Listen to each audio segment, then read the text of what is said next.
They call him the Beast Incarnate. This man is a physical anomaly, a force of nature. He's the most dominant wrestler in WWE history. And when he left for greener pastures in 2008, he conquered an entirely different world and became a two-sport champion. But then something happened. The Beast went missing. This is the story of Brock Lesnar, the one and only Beast Incarnate. Brock Lesnar was born on July 1977 in Webster, South Dakota. By all accounts, his childhood was fairly normal. He was actually very shy and reserved, but he found his calling after getting into amateur wrestling in high school. It would take him just 1 year to make it to the big leagues. That's right. At 25 years old, Brock Lesnar became the youngest WWE champion in history. It wasn't enough for him to just be a part of the roster. He wanted it all. And at that age, he looked like he was going to get it all. He went on to face some of the biggest names in WWE history. And while he has nothing but respect for these men, he was never afraid to say that they were in his way. In fact, he even went ahead and destroyed them, most notably The Undertaker, whom he defeated at WrestleMania 32 to end his legendary undefeated streak. But Lesnar's ambition didn't stop at the WWE Championship. He wanted to become the greatest of all time, so he set his sights on another title, Money in the Bank. Lesnar would go on to win the briefcase at that same WrestleMania where he defeated The Undertaker. To many, this signaled a passing of the torch. The old guard was being replaced by the new, and no one was worthy of the WWE Championship except Lesnar. But in typical Beast fashion, he had other plans. Instead of cashing in the briefcase immediately, Lesnar decided to hold on to it and wait for the perfect moment. That moment came when John Cena was busy dealing with the Nexus. By the time he was done, all that was left was an empty throne. And when the Beast finally cashed in, there was no stopping him from becoming a two-time WWE champion. But as soon as he won, he dropped the title again. Why? Because the grass on the other side of the fence seemed greener. All during Lesnar's time in WWE, he was making trips over to Japan to wrestle for NJPW, and in 2006, he became the IWGP Heavyweight Champion. It was here that Lesnar started experimenting with his style, and it was also here that he caught the eye of UFC President Dana White. If you've been watching our channel for a while now, then you already know what happened next. Lesnar signed with the UFC, became their heavyweight champion, defeated everyone in his path, and then returned to WWE to do it all over again. There was only one problem. This time around, the Beast was a lot more reckless. His matches were longer, more brutal, and he picked up a couple of serious injuries. In 2011, he lost the title to the very man he defeated to win it, John Cena. Then in 2013, took a break from the WWE Universe to have surgery on his knee and later diverticulitis. Then in 2014, he returned to the Octagon to face Mark Hunt. He won the fight. But it was later discovered that Lesnar had been taking performance-enhancing drugs. He was fined and suspended. He returned to WWE, but he was never quite the same. Still, he continued to show glimpses of the Beast we all know and love. In 2015, he returned to the King of the Ring tournament and showed everyone he still had what it takes to dominate the competition. He would go on to compete in several Royal Rumbles and Money in the Banks. Winning both in 2016 and in 2017, he captured his third WWE Championship. But it was during this reign that things started to unravel.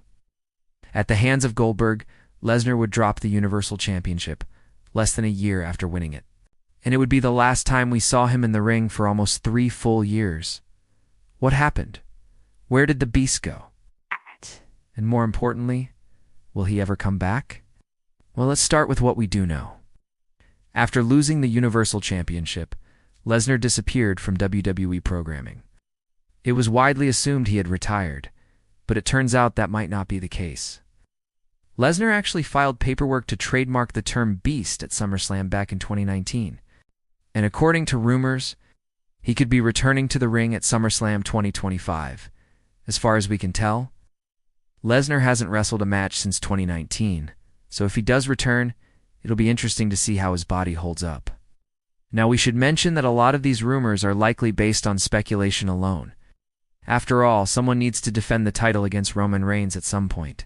And who better than the man who took it from him the first time? It makes sense. But it's just a rumor. And anything can happen between now and next year. Of course, there's also the small matter of the ongoing lawsuit between former WWE wrestlers. including Lesnar and WWE itself. If the trial doesn't go in the wrestler's favor, then Lesnar may be barred from competing against anyone outside of WWE. On top of that, if the wrestlers win, then WWE may not even exist anymore. So we're pretty much in uncharted territory. Regardless of what happens, though, we know that Lesnar is staying busy. We mentioned earlier that he was a farmer, and that's true. He owns 500 acres in his native South Dakota where he raises crops and cattle. But he's also been spending a lot of time with his daughter, Maya. In fact, he seems to be a doting father who's very supportive of his daughter's athletic endeavors. If you're wondering why you haven't seen much of Lesnar lately, it's probably because he's been coaching her shot put team. Now we know that sounds crazy, but it's true. Maya is a shot putter and she's really good at it. She won gold at the 2022 U20 World Athletics Championships. And her father was right there cheering her on. When asked about his daughter's success, Lesnar was understandably proud. It's amazing. So much fun. It's a great experience to watch these young kids come together and work towards a common goal. I'm just blessed. It's clear that Lesnar loves spending time with his daughter, but it also seems like he misses wrestling. We've heard reports that he's unhappy with the current state of WWE, and that he's not interested in returning under the current regime. Others have said that he's simply waiting for the right opportunity. Whatever the case may be, we know that Lesnar is a free agent and he could sign with anyone he wants.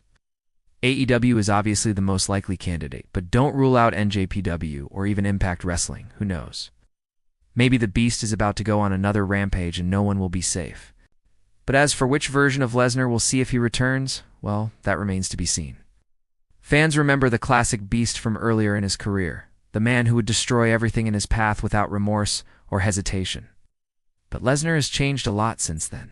He's matured, become more selective with his matches, and taken on a new persona. Some fans like it, others don't. Either way, there is no denying that Lesnar is a once-in-a-generation talent who will go down as one of the greatest wrestlers of all time. So the real question isn't whether or not he'll return, but rather when and how. Will it be as the Beast Mode, Lesnar, the unstoppable force of nature, or will it be as the more cerebral and strategic Lesnar we've seen in recent years? Only time will tell. Thank you for watching this episode. And if you enjoyed it, please leave us a like. Also, don't forget to subscribe for more updates on all things Brock Lesnar.